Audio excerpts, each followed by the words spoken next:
আপনি স্বৈরতন্ত্রের পথে অগ্রসর হচ্ছেন।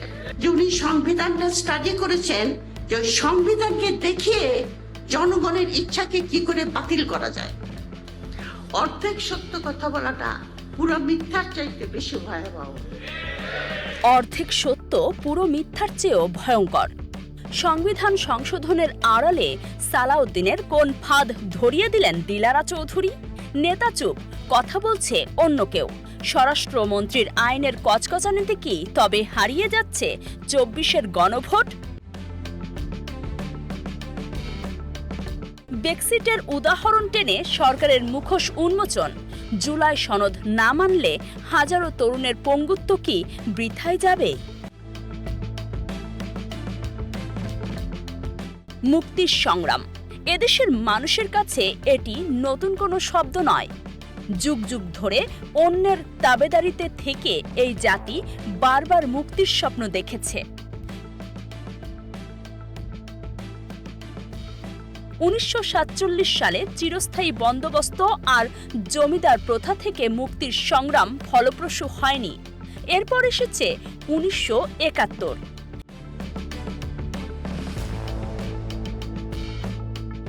একাত্তরের পরেও আমরা দেখেছি মুক্তির সেই আসল স্বাদ সাধারণ মানুষের দোরগোড়ায় পৌঁছায়নি। আর সবশেষে রক্তস্নাত পথ পেরিয়ে এসেছে ২০২৪-এর গণ অভ্যুত্থান। ২৪-এর এই আন্দোলনের পর আমরা সবাই বুক বেঁধেছিলাম। আমরা আশা করেছিলাম এবার হয়তো বাংলাদেশে একটি সুস্থ রাজনীতির দেখা মিলবে। এদেশে সত্যিকারের গণতন্ত্র আসবে, বৈষম্য দূর হবে এবং মানুষের অধিকার শেষ পর্যন্ত প্রতিষ্ঠিত হবে। কিন্তু বাস্তবে আমরা কি দেখতে পাচ্ছি? খুব দুঃখের বিষয়, আমরা সেই মুক্তির পথ থেকে মনে হয় সরে যাচ্ছি। সংবিধানে বিচার বিভাগে হাত দেওয়া মানে হলো আপনি সুকৌশলে স্বৈরতন্ত্রের পথেই অগ্রসর হচ্ছেন।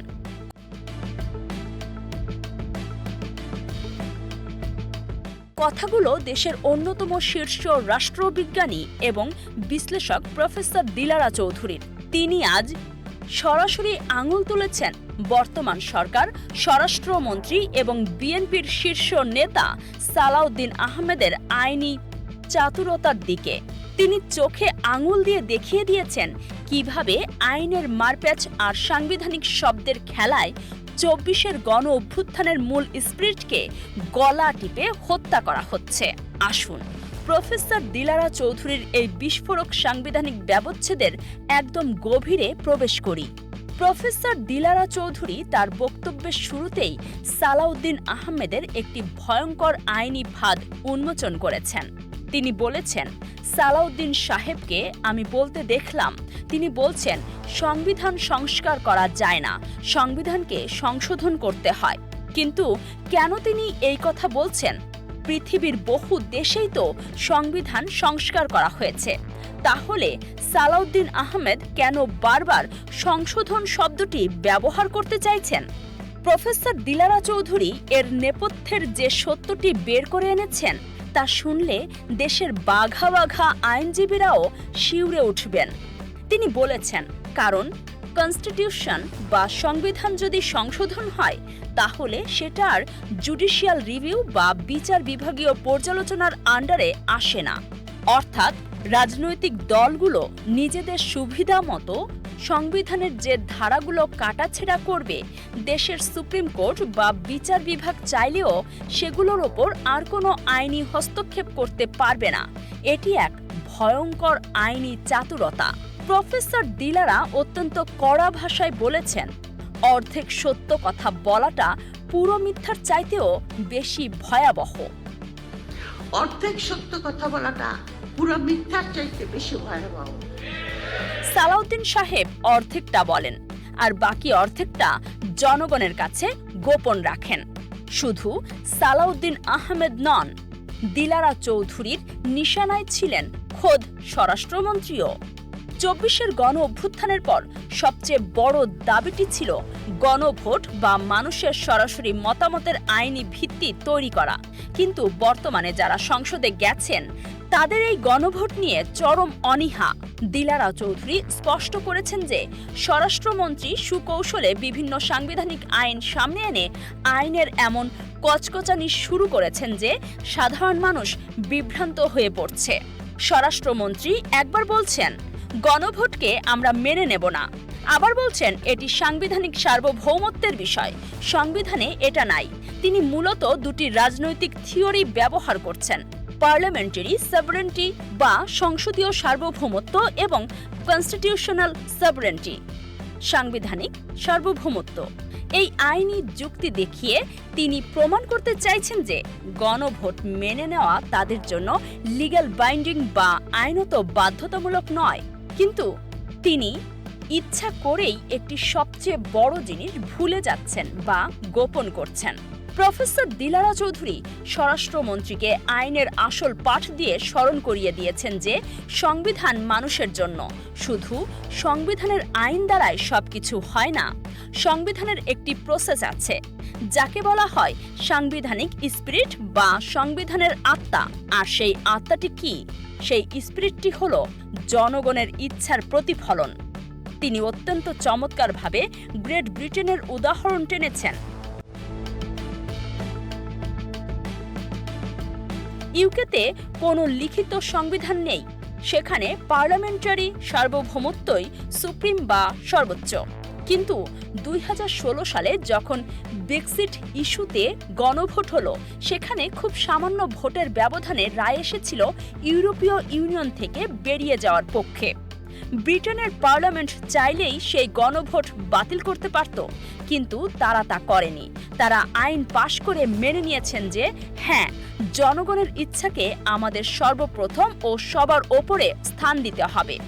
লিখিত সংবিধানেও বলা আছে লিগ্যালি বা আইনত আপনি অনেক কিছুই করতে পারেন, কিন্তু জনগণের ইচ্ছাই হলো সর্বোচ্চ আইন। আর আমাদের দেশের মন্ত্রীরা একটি বলছেন আরেকটি বলছেন না। এটি এক ধরনের নগ্ন চাতুরতা। বক্তব্যের এই পর্যায়ে এসে দিলারা চৌধুরী যে প্রশ্নটি করেছেন তা বর্তমান রাজনীতিতে এক বিশাল ভূমিকম্পনের জন্ম দিয়েছে। তিনি প্রশ্ন রেখেছেন, আমাদের সংবিধানে প্রাইম মিনিস্টার কে? যিনি সাংবিধানিক নেতা, দলের নেতা, তিনি কে?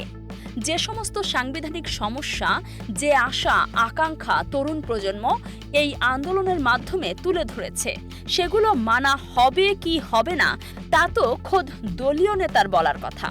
কিন্তু দলীয় নেতা যতক্ষণ না বলবেন ততক্ষণ পর্যন্ত আমরা কি করে বুঝবো যে এটা কার ভয়েস? দলীয় নেতা উপস্থিত থাকতে আরেকজন তার পক্ষ হয়ে কথা বলে, এটা পৃথিবীর কোন পার্লামেন্টে হয় তা আমার ক্ষুদ্র জ্ঞানের ভেতরে নাই। আমি বহু বছর পার্লামেন্টারি গভর্নমেন্ট বা সংসদীয় সরকার থাকা দেশে বসবাস করেছি। আমি কোনোদিন এমনটা দেখিনি। দলীয় নেতা এর আগে স্পষ্ট করে বলেছিলেন, হ্যাঁ ভোট দেন আপনারা গণভোটে। তাহলে আজ তিনি নিজে কেন সামনে এসে বলছেন না যে আমি হ্যাঁ ভোট দিয়েছি, মানে এটা এখন মেনে নিতে হবে? প্রফেসর দিলারা চৌধুরী বাংলার কোটি জনতার হয়ে বলেছেন, আমরা খোদ ওনার মুখ থেকেই ওই কথাটি শুনতে চাই।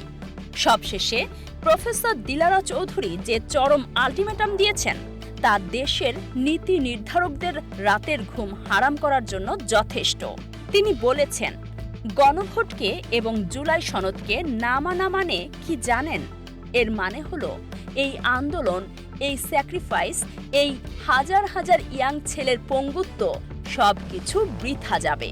যারা আজ ক্ষমতায় বসে আইনের কচকচানি আর সাংবিধানিক শব্দের খেলা খেলছেন, তারা হয়তো ভুলে গেছেন যে এই মসনদ রক্ত দিয়ে কেনা। হাজারো মায়ের কান্নার ওপর দাঁড়িয়ে আপনারা যদি আজ জনগণের ইচ্ছাকে, গণভোটকে আইনি চাতুরতা দিয়ে বাতিল করে দিতে চান, তবে প্রফেসর দিলারা চৌধুরীর মতো এদেশের প্রতিটি সচেতন নাগরিক এক বাক্যে গর্জে উঠবে, আমরা এটা কোনোভাবেই মেনে নিতে পারবো না।